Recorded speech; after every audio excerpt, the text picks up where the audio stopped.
এইমাত্র যশোর থেকে আগত ফ্লাইট নাম্বার 7861 বিমানটি ল্যান্ড করেছে। আগত সম্মানিত যাত্রীদের ঢাকা অভ্যন্তরীণ বিমানবন্দর থেকে জানাই আন্তরিক শুভেচ্ছা। একটা কথা বলি চাচা, বল। শহরে এলে আমার আর গ্রামে ফিরেই যেতে মন চায় না। তাইলে তো আমেরিকা গেলে তুই আর দেশেই ফিরবি না। আচ্ছা চাচা, আমেরিকা কি স্বর্গের মতো? তা জানি না, তবে আমার মামুনি ঝিনুক ফিরা আইলে জানতে পারবি আমেরিকা কেমন। জীবনে প্রথম এই আজব লাগেজ দেখলাম। এটা কি আপনাদের? হ্যাঁ আমার। হ্যাঁ। নে ওটা দিন দিন, আমাকে দিন। এই বেবি রাখো রাখো। চমক দান, আসতে কইলি তুমি থামাই দেখি। আরে কই যাইবেন কিছু না কইয়ে যে শুরু করে ওইটা বললেন? আরে বলবো, আগে যাও ওই বস্তাটা নিয়ে আসো। হ্যাঁ বস্তা নিয়ে আসো। কি বস্তা আনবো? মোরে কি কুলি পাইছেন? এইরকম প্যাসেঞ্জার মধ্যে দরকার নেই। নামেন নামেন, সারাদিন বইয়া থাকলে তো কুলিগিরি করবো না। যাবে না? এইটা দাঁড়াও দেখাচ্ছি মজা। আরে ও করে কি? মুই তো ঠিক করু। সাগর থাক থাক। এইবার কোন মোরে কি করতে হইবে? যাও বস্তাটা তুলে নিয়ে এসো। হ্যাঁ যাইতে আছি।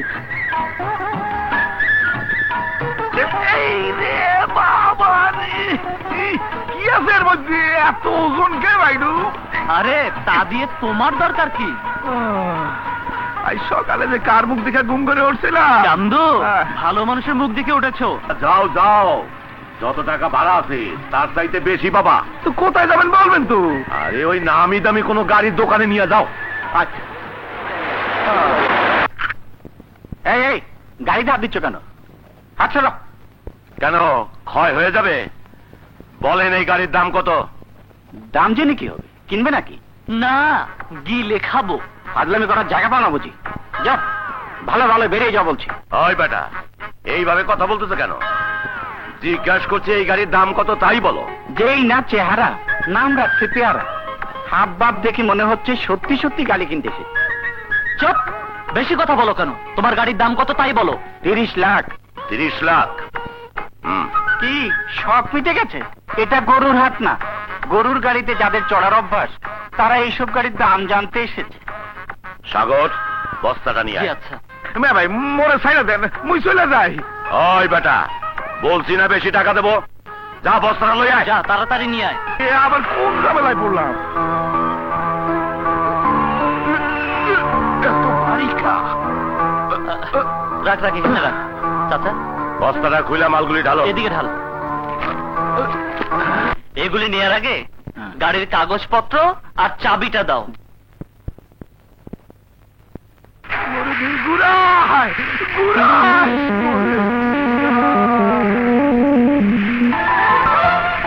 সাগর, এই গাড়িটা না কিনলে আমার মামনির ঝিনুকের হ্যাঁ। চাহিদার একটা জিনিস বাকি থেকে যায়। হ্যাঁ, এখন আর কোনো কিছু বাকি রইল না চাচা।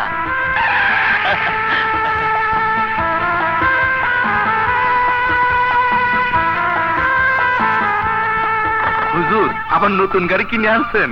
হ্যাঁ, এইটা ঝিনুক মামনির জন্য নিয়ে আইলাম।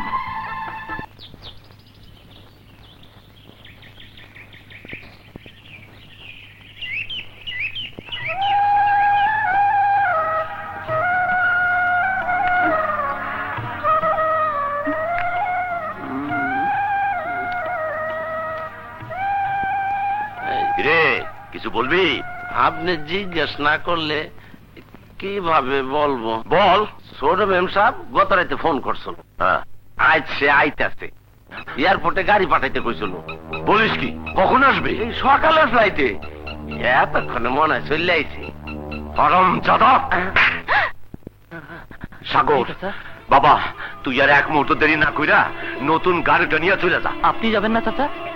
না, সময় মতো যখন যাই নাই তখন আমারে দেখলেই মাথাটা গরম হয়ে যাইব। খুব যে দিমাইয়া। যা যা, জি, যা, আচ্ছা। তাড়াতাড়ি যা।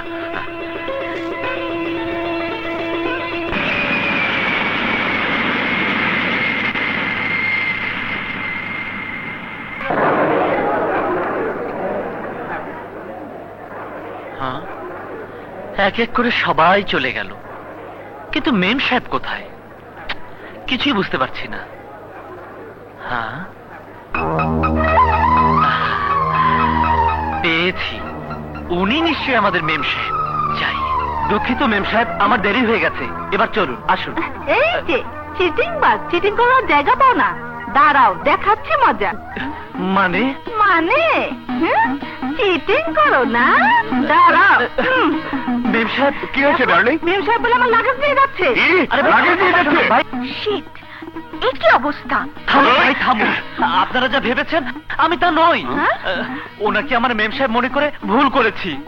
কারণ আজ আমেরিকা থেকে আমার মেম সাহেব এসেছে, কিন্তু আমি তাকে চিনি না, তাই এই অবস্থা। ও আই ড্রাইভার, যাবে নাকি? কই যাবেন মেম সাহেব? রসুলপুর চৌধুরী বাড়ি। হ্যাঁ, রসুলপুর পাওয়া গেছে। আরে মেম সাহেব, ট্যাক্সি কেন? আপনার নিজের গাড়ি তো আছে। চলুন, আমি আপনাকে নিতে এসেছি। এগুলি আমার কাছে। আরে করছো কি? আমার গাড়ি নিয়ে জি এসেছো? জি। চিটিং করার আর জায়গা পাও না? হ্যাঁ? একটু আগে তুমি যে চিটিং করে ধরা পড়েছো তা আমি দেখিনি মনে করেছো? ভালো ভালো চলে যাও বলছি, নইলে বিশ্বাস করুন মেম সাহেব, আমি ওনাকে আপনি মনে করে ভুল করেছি। আপনার বাবা রায়হান চৌধুরী আপনাকে নিয়ে যাওয়ার জন্য আমাকে এখানে পাঠিয়েছেন, কিন্তু চৌধুরী বংশের মেয়ে হয়ে আপনি যে পোশাক পরেছেন তা দেখে আমি বুঝতে পারিনি। চাচা আপনাকে এত টাকা পয়সা পাঠান, অথচ আপনি এত ছোট কাপড় পরেছেন। এই, চুপ করো। বাবা কোথায়? ইয়ে, দেরি হয়েছে বলে আপনার বকা খাবার ভয়ে আসেননি। ও, আর তাই তোমার মতো হাদারামকে পাঠিয়েছে? গাড়ি চাবি কোথায়? এই যে। স্টুপিড।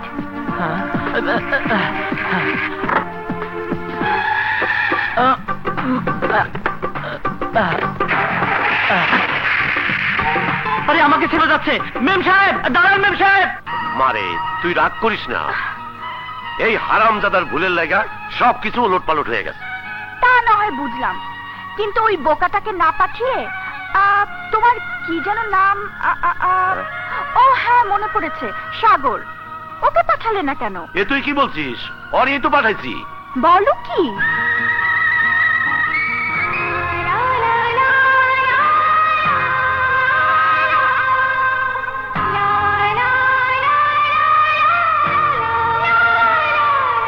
কিরে, একেবারে সাহেব সেজে আছস, কি ব্যাপার?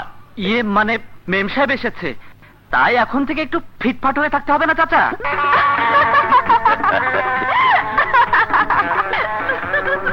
I am sorry. তুমি যে সাগর তা বললে না কেন? ইয়ে, বলার সুযোগ পেলাম কোথায়? হুজুর, খাওয়া দাওয়া হয়েছে। চল মা। চলো। আয় সাগর। হেঁটে আসার কষ্ট যে কি, শুধু সরি বললে কি তা শেষ হয়ে যায়? সাগর। মেম সাহেব, আপনি খুব সহজে মন যা চাইছে তাই করছেন, কিন্তু আপনার এই চাওয়াকে খুব সহজে মেনে নেওয়া হবে আমার জীবনে চরম অপরাধ। কারণ মা বাবা বেঁচে থাকা সত্ত্বেও সেই ছোটবেলা থেকে আমি এতিমের মতো বেঁচে আছি। আপনার বাবা আমাকে মা বাবার স্নেহ মায়া মমতা দিয়ে গড়ে তুলেছেন। আমি ওনার মাঝে সেই কষ্টকে ভুলে আছি, আর তাই তাকে আমি আমার জীবনের চাইতে বেশি ভালোবাসি। উনি কষ্ট পাবেন আজ পর্যন্ত ভুলে এমন কোনো কাজ আমি করিনি। তাই আপনার কাছে আমার অনুরোধ, হঠাৎ খেয়াল খুশি মতো এমন কিছু করবেন না যাতে আপনার সম্মান হানি হয়, আপনার বাবা কষ্ট পায়, আপনার বংশের মান সম্মান সব নষ্ট হয়। ভুলে যাবেন না আমি আপনাদের চাকর। হায় রে মনিব ভক্ত চাকর, তুমি জানো না প্রেমের কাছে কোনো জাত বেজাত নেই, প্রেম মানে না কোনো ধর্ম।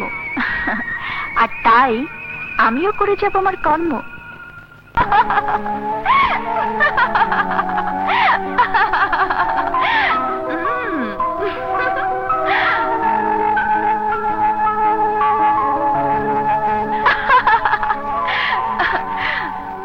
দেখি আমার কাছ থেকে তুমি কতদিন দূরে থাকতে পারো।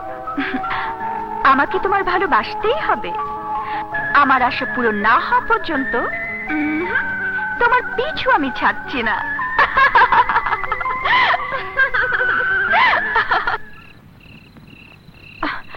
কোথায় গেল?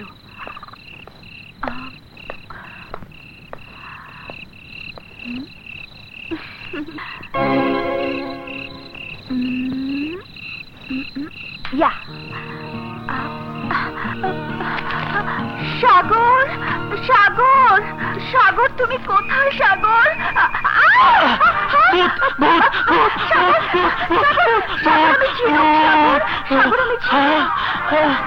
আরে মেম সাহেব আপনি? আমি তো ভেবেছিলাম ভূত, কিন্তু আপনি এত রাতে এখানে কি করতে এসেছেন? চিন্তা করো না সাগর, বাবা শুনতে পেলে মুশকিল হবে। মুশকিল? কিসের মুশকিল? সে কথা শুনতে হলে তোমার মনে পাথর চাপা দিতে হবে। আপনি আমাকে যে চাপা দিয়ে রেখেছেন তার উপরে মনে পাথর চাপা দিতে হবে? কি এমন কথা মেম সাহেব? খুব গোপন কথা। আমার না হ্যাঁ। 3 মাস। হ্যাঁ? হায় হায় মেম সাহেব, আপনি কি বলছেন?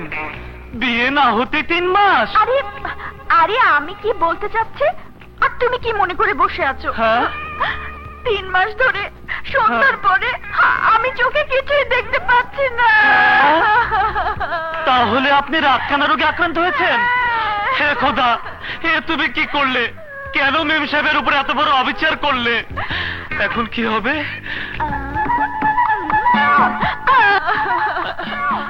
মেম সাহেব, আমি বরং চাচাকে গিয়ে এই কথাটা বলে আসি। না সাগর না, হ্যাঁ? তুমি আমার এই রোগের কথা বাবাকে বলো না। কেন?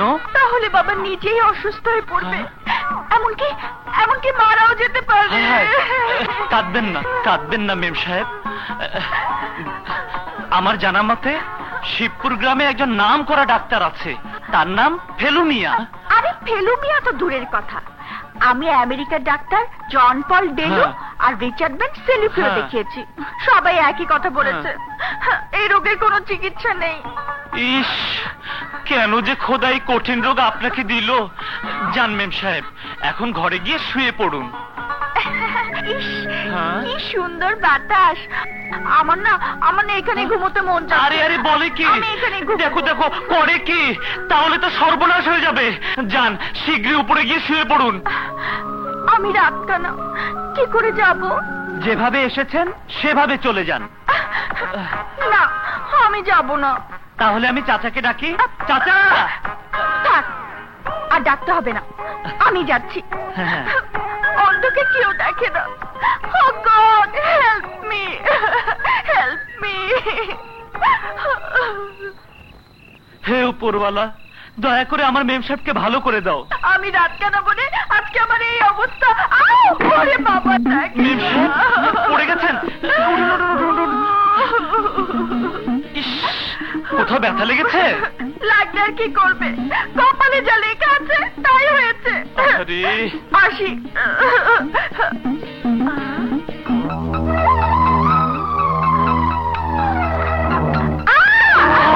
হায় হায়, আবার পড়ে গেছেন।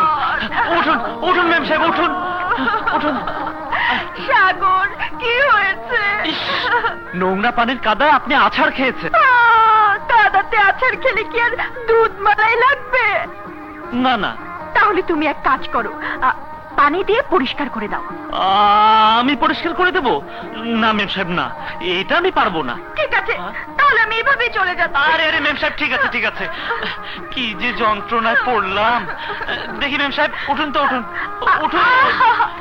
রাতকানা বলে কোনো। এই যে ভাই, আমাকে আগরবাতের মোমবাতি দিন তো। এই লন। হ্যাঁ, ধন্যবাদ। আরে খারাপ সাগর, তুমি কই যাইতাছো? এই আগরবাতি মোমবাতি লয়ে? আমি ফকির মাজারে যাচ্ছি। মাজারে? হ্যাঁ, আমার এক আপনজনের রাতকানা রোগ হয়েছে। অনেক বড় বড় ডাক্তার দেখানো হয়েছে, কিন্তু কোনো লাভ হয়নি। তাই তার জন্য দোয়া চাইতে ফকির মাজারে যাচ্ছি। হেরে কেডা? মানে বলা যাবে না। কেন বলা যাবে না? আরে কও না কেডা? আরে বললাম তো বলা যাবে না। কইবা না? খারাপ। আমার অবিশ্বাস করার পরিণাম কি তাই একটু পরে শোনার চান টের পাইবা। কি রে, কি ভাবছিস? না মানে তোমার আপনজন কিভাবে ভালোবে সেইটা ভাবতাছি। হ্যাঁ, শোনো, তুমি এক কাম করো, দয়াল বাবার মাজারে যাও। ওইখানে গিয়া 2 হাতে মোমবাতি জ্বালায়া, হ্যাঁ, আঁঠু গাইয়া, হ্যাঁ, সিঁড়ি বাইয়া উপরে উঠটা দোয়া চাইলে তোমার মনের আশা পূরণ হইব। হ্যাঁ। অনেকেরই হয়েছে। বলিস কি? তাহলে তো আজই দয়াল বাবার মাজারে যেতে হয়। আরো অক্ষণে যাও। বেকুব। চলেন মেম সাহেব। তুমি কেন? সাগর কোথায়? এত দয়াল বাবার মাজারে গেছে কেন? মনের আশা পূরণ করতে। মানে? এই, সাগরের কোন এক আপন জনের রাইট কানা রোগ হয়েছে, তাই সে বিভিন্ন মাজারে মাজারে গিয়া দোয়া চাইতেছে। তার আপন জনটা কে তা আমার না কনে আমার খুব রাগ হইল, আর তাই আমি গুলমাইরা কইলাম 2 হাতে মোমবাতি জ্বালায়া দয়াল বাবার মাজারে গিয়া হাঁটু গাইরা সিঁড়ি বাইয়া উপরে উঠটা তার আপন জনের রাইট কানা রোগ ভালো হনের জন্য দোয়া চাইলে মনের আশা পূরণ হইব। আর এই ব্যাগ করলা এই কথা বিশ্বাস করে মাজারে গেছে। বদমাস কোথাকার! আই, চাবি দাও।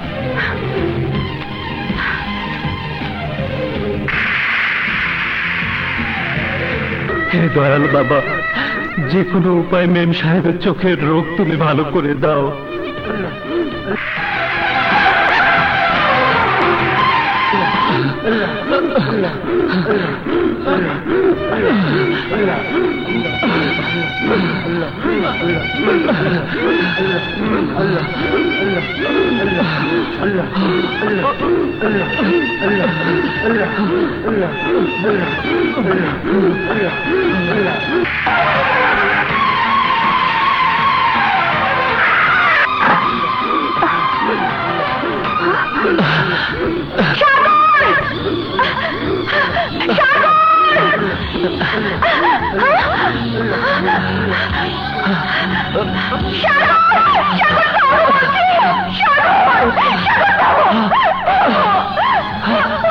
মেম সাহেব,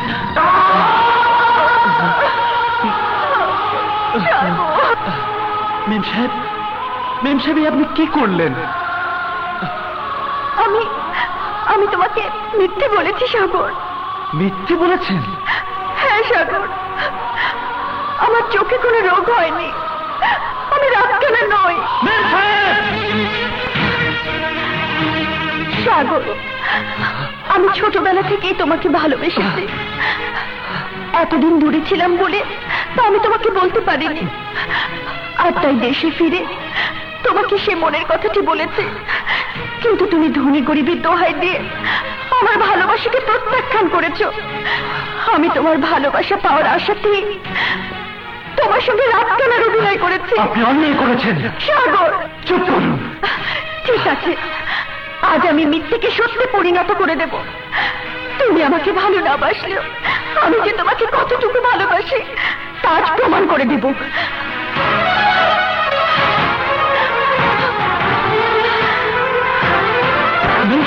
আমার চোখ অন্ধ করে ফেলবো।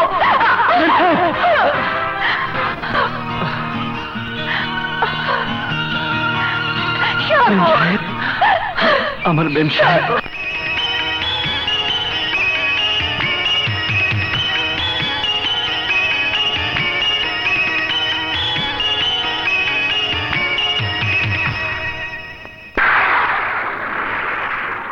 বিদ্যুৎ চমকাইতেছে, ঝড় বৃষ্টি হইতে পারে, এদিকে রাতও হইতেছে, এখন ওরা ফিরতেছে না কেন? হুজুর, আপনি কোনো চিন্তা করেন না, এই সাগর মাজারে গেছে হইন না, এই ম্যাম সাহেব গেছে। আসার পথে গাড়ি নষ্ট হইয়া পথে কোথাও আটকা পড়লো কিনা। এক কাজ করো, গাড়ি বাইট করো, আমরা গিয়া দেখি ওরা কোনো বিপদে পড়লো কিনা। জি হুজুর, চলো চলুন। চলো যান, এবার বাড়ি ফিরি। না, আজ তোমার বুকে থেকে এই রাতটা কাটিয়ে দেব। কিন্তু এই অবস্থা থাকলে তুমি অসুস্থ হয়ে পড়বে। তাহলে তো খুব ভালোই হবে। তুমি আমার পাশে থাকবে, আমাকে সেবা যত্ন করবে।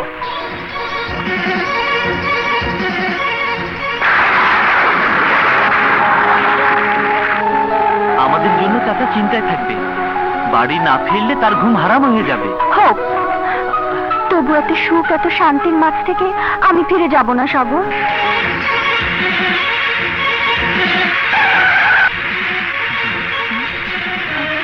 হুজুর, ওই যে মেম সাহেবের গাড়ি দেখা যাচ্ছে।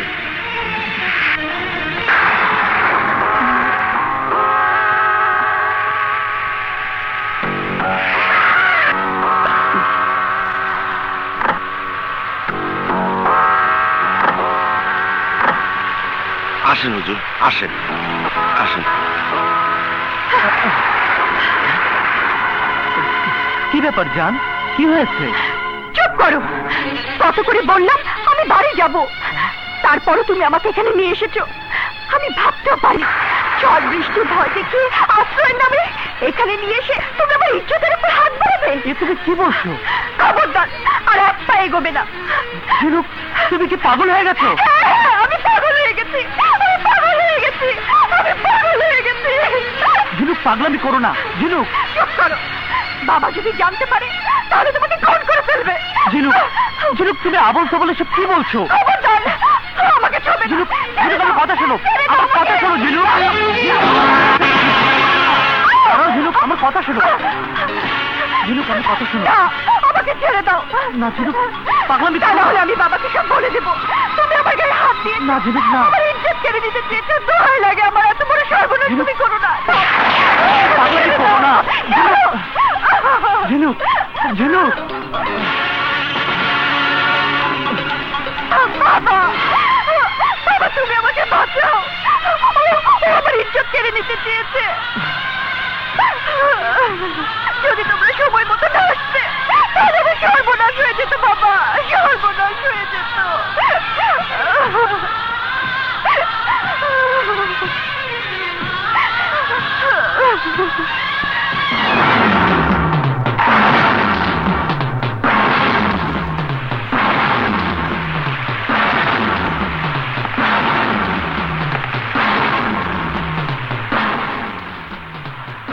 নেমো হারাম বেঈমান, তোরে বিশ্বাস করছিলাম বইলা তুই আমার সাথে বিশ্বাসঘাতকতা করছস, আমানতের খেয়ানত করতে চাইছস। আজ তোরে আমি মাইরাই ফেলবো। তোর জান আমি ভিক্ষা দিলাম,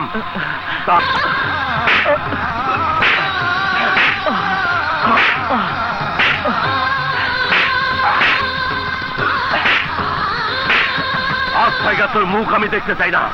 আমার বাড়ির ত্রিসীমানা এত ছায়া যেন না দেখি। নিজের সন্তানের ত্যাগ কইরা আমি সন্তানের মতো করে গড়ে তুলছি, অনেক গর্ব কইরা আমার সব কিছুতে তোর অধিকারী দিয়ে রাখছি। আর তুই কি না, তুই মনে রাখিস, একটি জানের জন্য না হইলে তোরে খুন কইরা তোর লাশ আমি কুত্তারি দিয়ে খাওয়াইতাম। হ্যাঁ, চল চল মা, ওই পাপিষ্টের মুখ দেখাও পাপ, চল।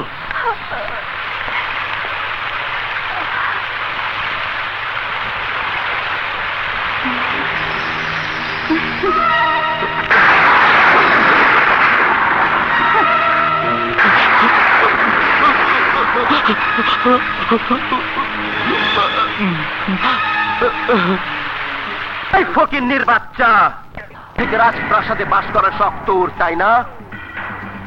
এতদিন চৌধুরীর মনকে জয় করে আমার ভাই ভাবিকে তাদের অধিকার থেকে বঞ্চিত করে রেখেছিস। আমি সব মুখ বুঝে সহ্য করেছি, কিন্তু আজ যখন আমার ভালোবাসায় ভাগ বসিয়েছিস, খোদার কসম তখন তো রক্ষা নেই।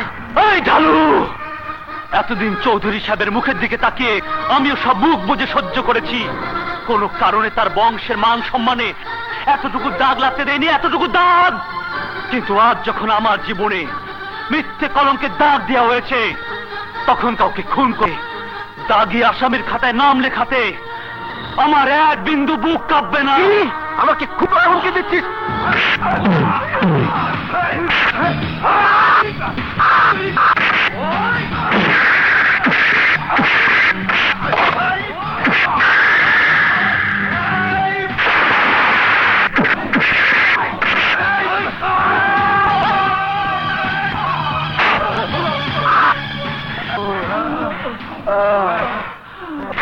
খতম করে দেবো রে, কিচ্ছা খতম করে দেবো।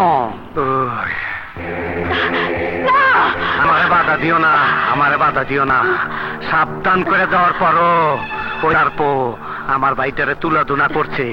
এতদিন ধরে তোমার বাপের লেগা ওরে কিছুই কই নাই, কিন্তু কাইজকা যে হাত দেও আমার ভাইটারে তুলাধুনা করছে, ওই হাত দুইটা কাইটা রক্তের বন্যা বহায় দেবো। এ ভুল তুমি করো না। তাইলে কি হাত পা গুটাইয়া বইসা থাকুম? গ্রামের ব্যাবাক মানুষজন জানবো ওই ফকুন্নির পুত আমার গোষ্ঠী কিলাইয়া কিচ্ছা খতম করে দিছে, তখন এই মুখ নিয়ে চলুম কেমনে? আজ আমার ইচ্ছে হইছে ওর মার কোল খালি করে দিমু। ওই সাহেব খারাপ ভাই না, খারাপ খারাপ। না, আমি আজকে ওর কি ইচ্ছা খতম করে দিব। তুমি হ্যার কিচ্ছা কি খতম করবা?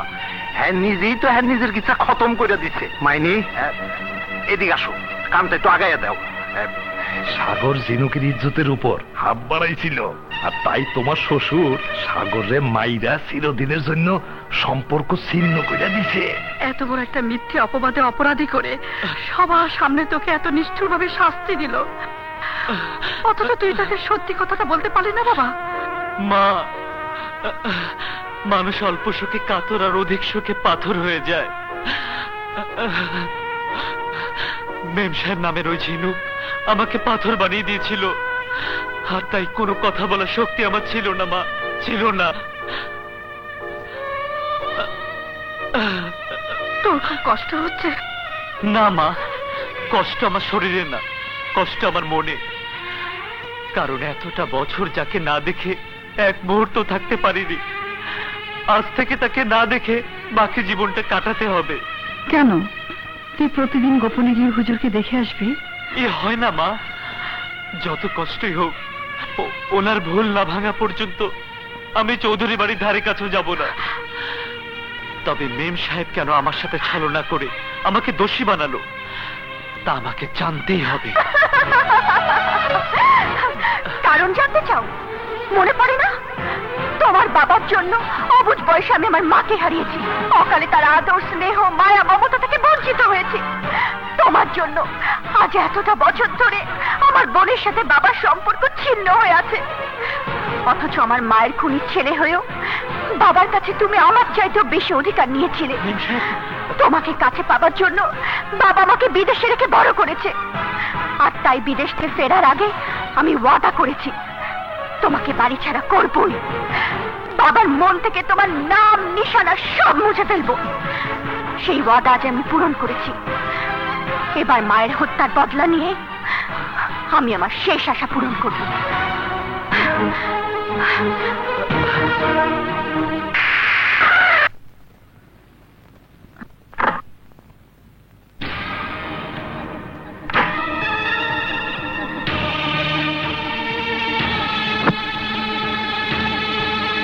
ওয়ালাইকুম হুজুর। ওয়ালাইকুম আসসালাম। আসুন।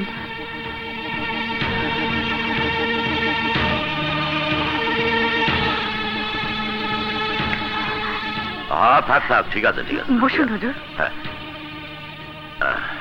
আপনার সাথে কি দরকার ছিল? খবর দিলে আমিই তো যেতাম। ইয়ে মানে সাগর। ওর কথা বাদ দাও, আমি ওর জন্য আসি নাই। বলো টাকা আনতে যাওনি কেন?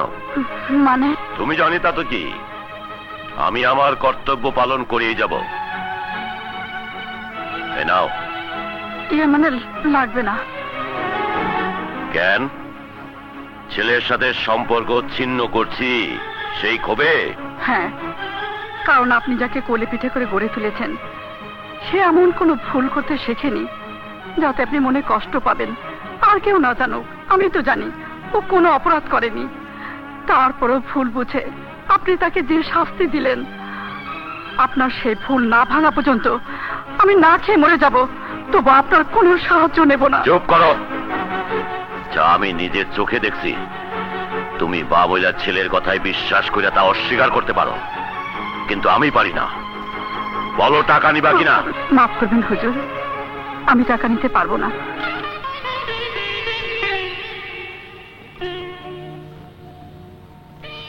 আমার এই অবিশ্বাস করে অপমান করলা।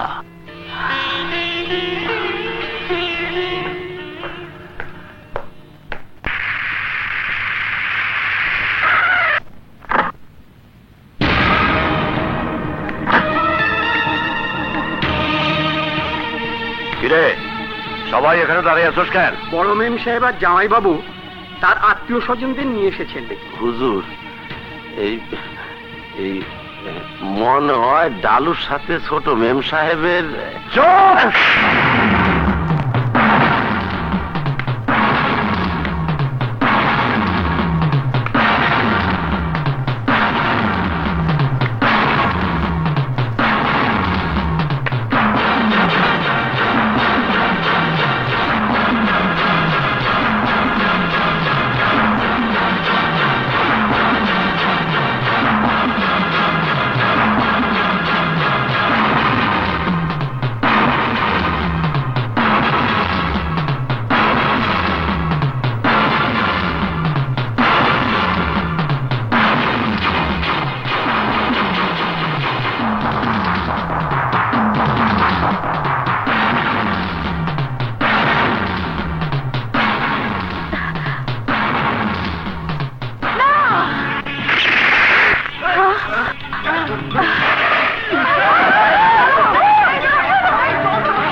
হয়ে গেছে।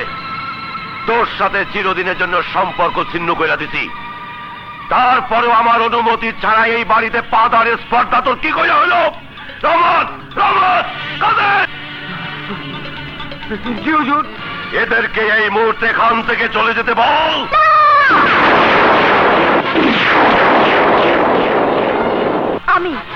আমি ওনাদেরকে আসতে বলেছি। তুমি তাদেরকে অপমান করে তাড়িয়ে দিতে পারো না? তুই কেন কেন আসতে বলছিস? আমার বিয়ের 3 তারিখ ঠিক করার জন্য। কি? তোর বিয়ের ব্যাপারে ও কথা বলার কে? আমার মায়ের মতো বোন, আমারই মতো ও তোমারই মেয়ে। বিয়ার আগে ছিল, কিন্তু এখন পর হয়ে গেছে, তাই না? বাবা, বিয়ে হয়ে গেলেই মেয়েরা বাবা মার কাছে পর হয়ে যায় না? হ্যাঁ, পর হয়ে যায়। আর কেউ না হোক, ও আমার পর হয়ে গেছে, পার হয়ে গেছে। এখনো সময় আছে, ওদেরকে চলে যেতে বল। আব্বাজান, আমরা এমন কি অপরাধ করছি যে আপনি ইচ্ছা হয়েছে আপনি কিচ্ছা খতম করে দিচ্ছেন?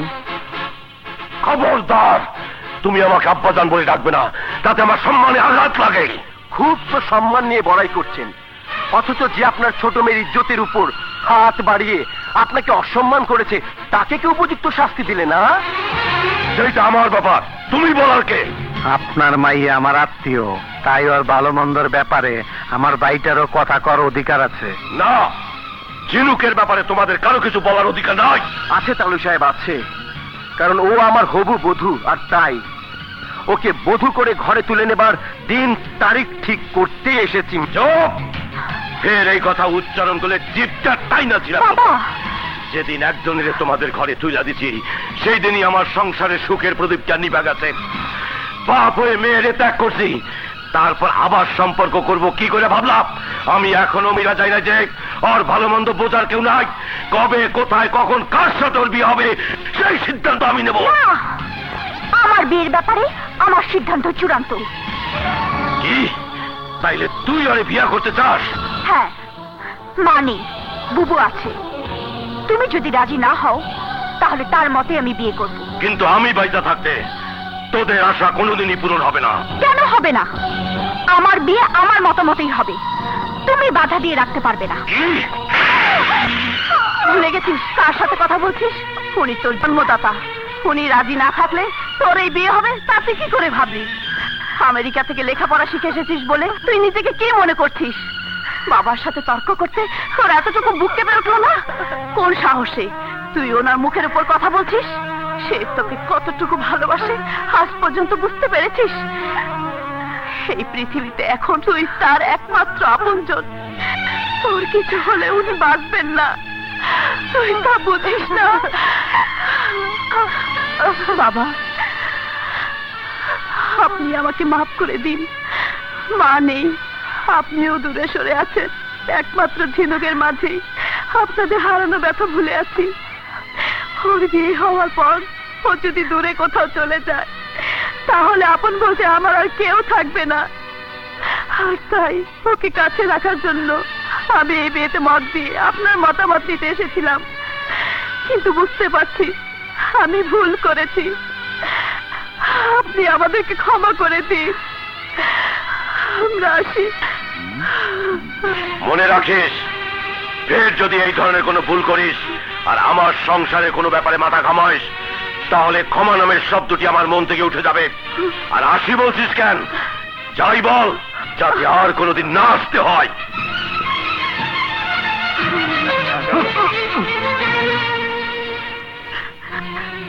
আসি বল, আসি। কাদের মিয়া? জি হুজুর। এগুলি সব বাইরে ফেলাই দাও।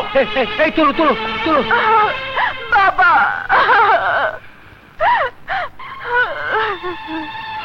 বাবা, আমি অনেক বড় অন্যায় করে ফেলেছি।